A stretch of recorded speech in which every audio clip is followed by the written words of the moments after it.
Olá! Hoje a gente começa uma exploração que, olha, promete ser bem reveladora. Vamos conectar dois mundos que parecem distantes: a fantasia épica e a estratégia de poder, assim, bem crua. Vamos analisar O Senhor dos Anéis, O Retorno do Rei, o filme que fecha a saga de Tolkien, sabe? E fazer isso pela ótica de um manual de poder bem famoso, As 48 Leis do Poder, do Robert Greene. A nossa fonte principal aqui é um material bem interessante, chamado Poder e Estratégia na Terra-média. E o objetivo, então, é ir além daquela luta do bem contra o mal, sabe? Investigar como as jornadas, as decisões, o destino mesmo dos personagens espelham essas leis de influência, de liderança e de sobrevivência que o Greene propõe. É quase como olhar para a Terra-média e ver um tabuleiro de xadrez político ali. Preparados para essa análise? Sem dúvida. É uma perspectiva muito instigante, né? Porque mostra como esses arquétipos da fantasia, mesmo num cenário mítico, podem. Eles refletem dinâmicas de poder muito reais. A análise sugere que as estratégias do Greene não são só para, sei lá, cortesões ou generais. Elas estão ali na relutância de um herdeiro em assumir o trono, na teimosia de um hobbit na missão dele, ou até na paranoia de um regente que acaba se destruindo. Bom, vamos começar então com uma figura central em O Retorno do Rei: Aragorn, o herdeiro de Gondor. O texto liga ele direto à Lei 34. Seja real à sua maneira, haja como um rei para ser tratado como tal.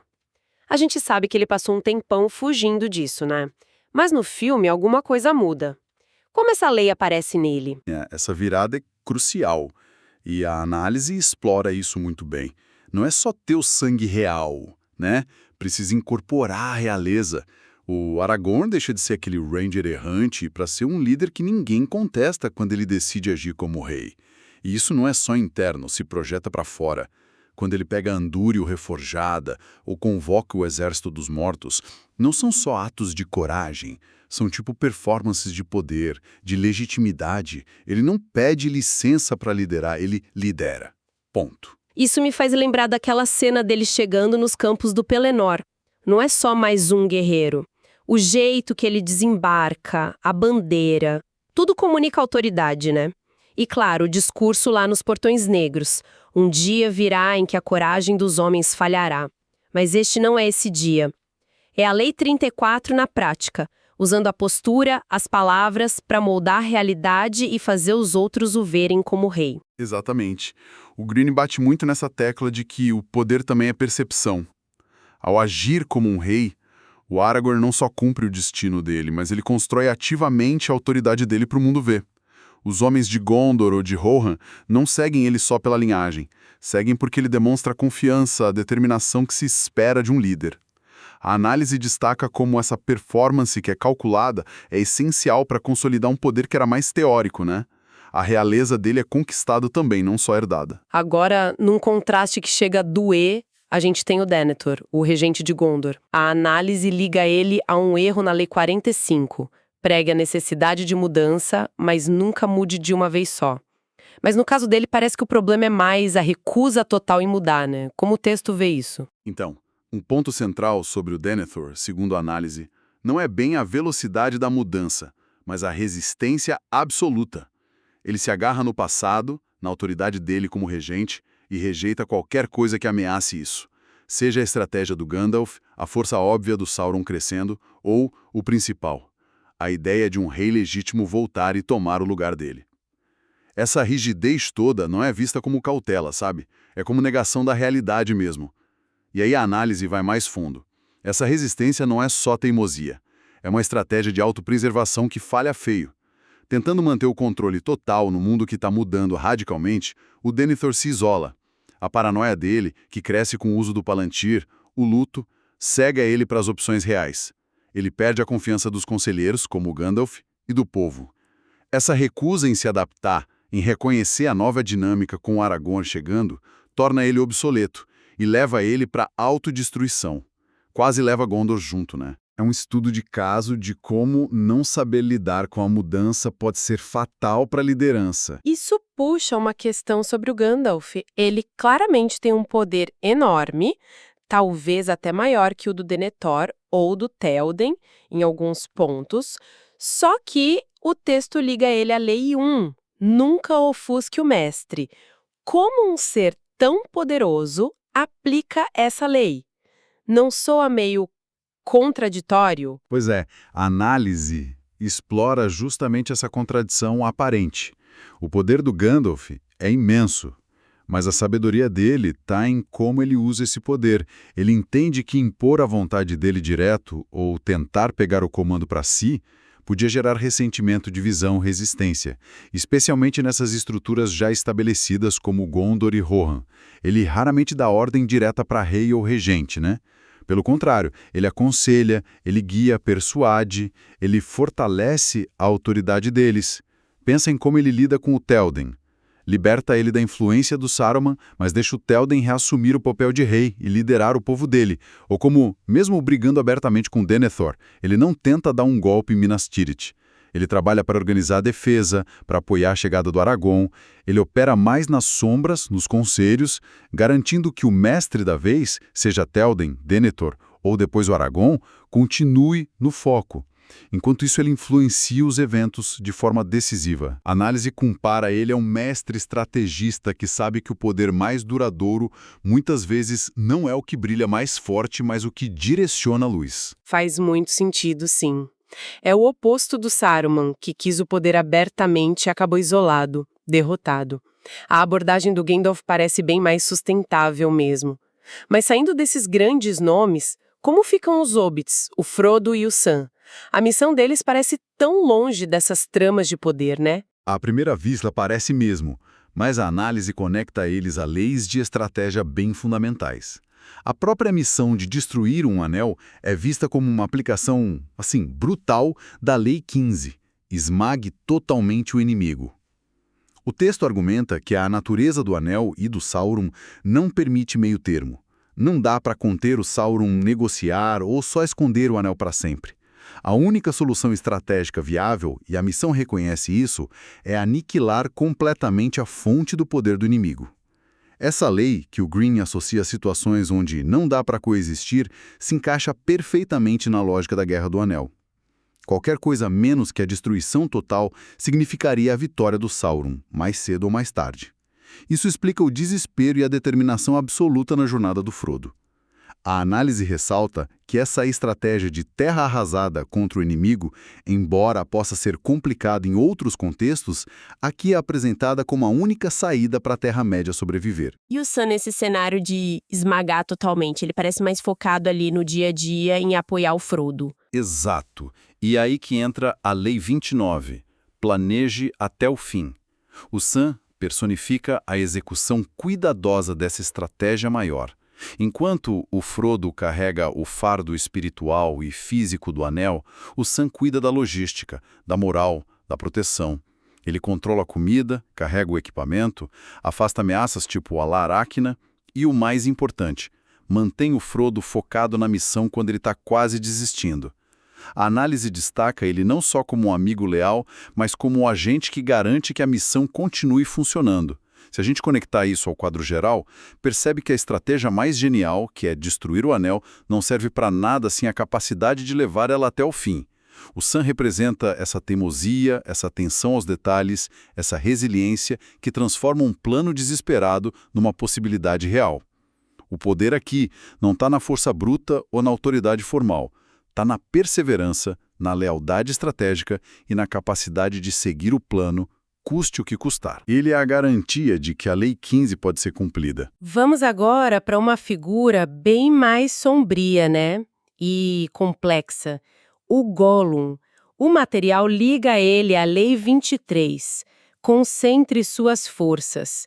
Como essa lei, que geralmente fala de foco estratégico, se aplica a uma criatura tão consumida pela obsessão? A análise usa o Gollum como um exemplo extremo, quase uma distorção dessa lei. Toda a existência do Gollum, cada pensamento, cada ação, está focada num único objetivo: pegar o precioso de volta. Essa concentração total de energia e de astúcia, mesmo vindo de uma compulsão doentia, torna ele surpreendentemente eficaz naquele mundinho dele. Ele consegue rastrear o Frodo e o Sam por distâncias enormes, manipular o Frodo usando a influência do Anel até enganar inimigos mais fortes por um tempo. Só que a análise também explora o lado negativo dessa concentração. O Gollum mostra o perigo de aplicar as leis do poder sem razão, sem ética, sem visão de longo prazo. A obsessão cega ele para qualquer outra coisa, inclusive para a própria sobrevivência ou para o impacto das ações dele no mundo. Essa força focada torna ele perigoso, sim, mas também previsível e vulnerável. A ironia final, que o texto destaca, é que essa mesma concentração de forças que guia ele acaba sendo um instrumento, sem querer, da destruição do Anel. É uma reviravolta impressionante mesmo. Ele domina uma lei do poder, mas de um jeito tão desequilibrado que acaba servindo ao propósito contrário do que ele queria. Isso levanta umas questões sobre a natureza do poder, da intenção. Mas falando em estratégia e grandes lances, como a análise interpreta a decisão final do Aragorn e do Gandalf de marchar para os Portões Negros de Mordor? Parecia suicídio puro, né? Então a análise interpreta essa marcha pela Lei 37, cria espetáculos atraentes. Argumenta que não foi primariamente uma manobra militar para vencer Sauron na batalha, eles sabiam que isso era impossível. Foi um ato de teatro estratégico em grande escala. O objetivo era criar um espetáculo tão ousado, tão desafiador, tão visível, literalmente, para o olho de Sauron que prenderia toda a atenção do inimigo. Greene fala sobre como essas demonstrações grandiosas podem manipular emoções, focar a atenção, alterar a percepção do poder. A marcha por Portão Negro foi exatamente isso. Uma performance calculada de desafio, de coragem, feita para convencer Sauron de que o herdeiro de Gondor, talvez com o Anel, estava fazendo um último ataque desesperado ali na porta dele. Esse espetáculo todo serviu como a distração perfeita, desviando o olhar de Sauron da ameaça real. 2 hobbits, pequenininhos, chegando perto da Montanha da Perdição. Foi usar a psicologia do inimigo contra ele mesmo, transformando um ato de sacrifício aparente numa jogada estratégica crucial. Um uso brilhante da aparência como ferramenta de poder. Analisando tudo isso, fica bem claro que o retorno do rei funciona em vários níveis, né? A superfície é a aventura, heroísmo, a luta do bem contra o mal. Mas por baixo, essa leitura sugere uma teia complexa de manobras de poder, de estratégias e consequências bem alinhadas com as ideias do Greene. Exatamente. A análise propõe que o filme é um painel riquíssimo sobre as diversas formas do poder. Temos o poder da legitimidade e da performance no Aragorn, o poder do conselho e da influência sutil no Gandalf, o poder da resiliência e do planejamento no Sam, o poder da concentração obsessiva no Gollum. E do outro lado, a gente vê a impotência que vem da rigidez e da negação no Denethor. Os personagens viram arquétipos não só morais, mas também estratégicos. No fundo, essa exploração sugere que a luta pela Terra-média, como muitas narrativas épicas, é uma metáfora ampliada das nossas próprias lutas por influência, controle, liderança. Seja no nível pessoal, na empresa ou na geopolítica, as dinâmicas de como o poder é buscado, exercido, mantido ou perdido parecem seguir padrões que se repetem. Olhar para a Terra-média por essa lente das 48 leis não tira a magia, sabe? Mas talvez adicione uma camada de compreensão sobre a natureza humana e suas estruturas de poder, mesmo quando a gente projeta elas em mundos fantásticos. Exploramos hoje uma perspectiva diferente sobre O Senhor dos Anéis, O Retorno do Rei, usando o prisma de As 48 Leis do Poder de Robert Greene, com base na análise Poder e Estratégia na Terra-média. Vimos como Aragorn incorpora a Lei 34 ao agir como rei, enquanto Denethor, ele sucumbe por ignorar a necessidade de se adaptar, Lei 45.